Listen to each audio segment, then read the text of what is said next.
You know, when you dumb down education and you dumb down the media and you dumb down government, you're surrounded by dummies. I have been itching all weekend to get behind this microphone. And as you know, I'm the cleanup hitter. Some days I just wish I could come out first thing in the morning and let the rest of them follow me, rather than follow me the next day. But I want to address what's going on in Japan and in this country respecting the horrific tsunami and those damaged nuclear power plants, after which I want to move right back into the effort by the Republicans in the House, if we can call it an effort, and continue to address this. The Telegraph, that would be a Briton, Nick Allen in Tokyo, he says scientists and technicians have been battling to control two overheating reactors, number 1 and number 3, at a 40-year-old facility after cooling systems were knocked out by Friday's quake. Kuriko Genba, sorry, I haven't polished up on my Japanese, the national strategy minister said at the plant there's absolutely no possibility of a Chernobyl. Now look, you keep hearing these breathless journalists, so-called, saying there's an explosion at one of the plants, and we're having a meltdown or a potential meltdown of one of the plants. They don't even know what they're talking about, or if they do, they're not explaining it. Fukushima that is the nuclear plant, the main one that's at issue. This is what the Telegraph writes, is a setback for the nuclear industry, which has been enjoying somewhat of a renaissance since the 1979 Three Mile Island accident in the U.S. and Ukraine's 1986 Chernobyl disaster. Mary Jennings from San Diego State University echoed Genba's comparisons to Chernobyl. Everything I've seen says that the containment structure is operating as it's designed to operate. It's keeping the radiation in and it's holding everything in, which is the good news, he said. This is nothing like Chernobyl. We had a nuclear engineer call here last week on Friday who said exactly that. Chernobyl lacked a containment system, an adequate containment system, and most countries learned from that, including Japan. Now, I want you to think about something. The containment facilities, and there are multiple levels of containment, cement and steel, in some cases iron, they're holding up. They're holding up in the face of a full impact from a tsunami, resulting from an 8.9 to 9.0 earthquake in the top 5 of earthquakes ever recorded. Those nuclear facilities are holding up, and they're not Chernobyl. Jeb Babin over at the American Spectator, he writes, Godzilla redo or redux. Friday's tremendous earthquake off Japan's coast has triggered the normal responses. The American media are busily hyperventilating over what it claims, or they claim, to be the greatest nuclear disaster since Chernobyl. The Japanese have mounted a highly organized disaster relief program. The U.S. military is on the scene, providing the rapid, massive relief that it is literally beyond the capacity of any other entity on Earth to provide. He says, our media has never understood why Japan, the only nation to suffer the use of nuclear weapons, would allow nuclear power plants to be built. The 1955 movie monster Godzilla was created by the effects of a nuclear testing and was a metaphor for the dangers of all things nuclear, reflecting post-war Japan's recent memories and fears. So the media's Godzilla narrative, developed over decades of opposition to U.S. nuclear power, requires the belief that nuclear power is more dangerous than any other. That narrative again took flight almost immediately after the Japanese quake. CNN's Piers Morgan, who headlined his commentary as a countdown to meltdown. By Sunday, 2 New York Slimes reporters wrote, under the headline Partial Meltdowns Presumed at Crippled Reactors, that, quote, Japanese officials struggled on Sunday to contain a quickly escalating nuclear crisis in the aftermath of a devastating earthquake and tsunami, saying they presumed the partial meltdowns had occurred at 2 crippled reactors, that they were bracing for a second explosion, even as they appeared to face cooling problems at 2 more plants, and international nuclear experts said radiation had leaked from a 4th. Buried deep in that and other reports is the disturbing fact, disturbing to the nuclear Chicken Littles, that there is little, if any, radiation leakage reported. In fact, if I may add a footnote, most of the quote-unquote leakage that has occurred has been controlled leak of some of the buildup in the reactors. Nearly every report presumes that the Godzilla narrative will result in the continuation of America's 3-decade-long moratorium on new nuclear power plants. The fact that the narrative is nonsensical is demonstrated by events from the 1979 Three Mile Island mishap in Pennsylvania to last week's in Japan and the 6 decades of U.S. Navy experience. Oh, yes, those really big subs, they are nuclear subs. A meltdown occurs when an out-of-control reactor's core reaches such a high temperature that the core materials melt.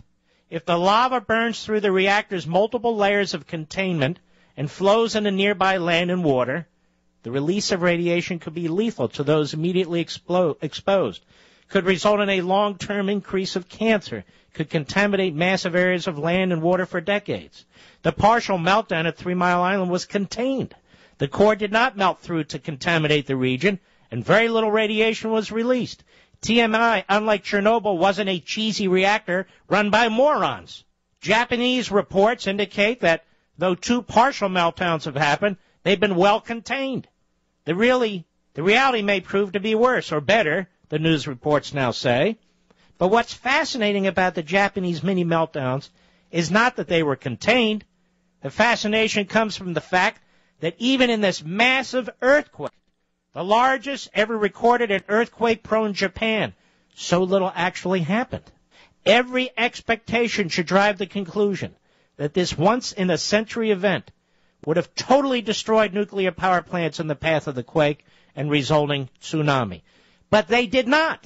The Japanese government has shown decisiveness in dealing with the crisis in ways the Soviet government did not. They have flooded the endangered reactors with boric acid mixed with seawater, destroying the cores. By doing so, the Japanese have sacrificed billions in equipment to save lives. Those reactors have been shut down and will never operate again. The lesson should be that if you don't build a badly designed reactor and hire idiots to run it, a la Chernobyl, a nuclear power plant can be as safe as any power plant can possibly be. By the way, I'll tell you this because the media won't. There will be no nuclear explosion as if a nuclear missile or nuclear bomb has been dropped or shot into Japan. So let's get that off the table right now. It's just amazing to me that that's not explained.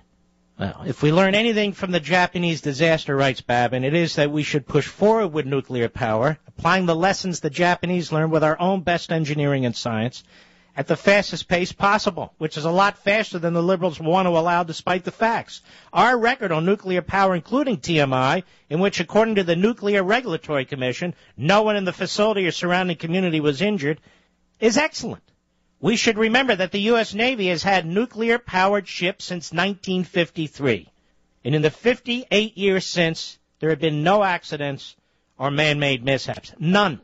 Which is a good thing for the Japanese because one of those ships is providing massive relief like nothing else can. That would be the USS Ronald Reagan. I mean, I wonder, what is it that the left would have us do?